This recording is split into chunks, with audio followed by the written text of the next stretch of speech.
विष्णु मधुसूदन कैटभारे नारायणाच्युत त्रिविक्रम चक्रपाणे दैत्यादिशार्जधर श्रीधर वासुदेव गोपाल कृष्ण हरये तव सुप्रभातम्।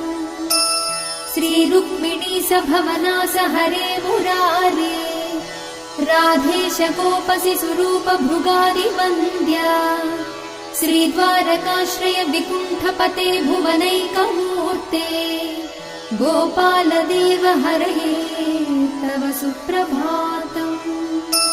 मीनाकृते कमठरूप वराहमूर्ते त्रैविक्रमाय नृहरे भृगु राम राम श्रीराम कृष्ण यदुनन्दन कल्किरूप गोपाल कृष्ण हरये तव सुप्रभातम्।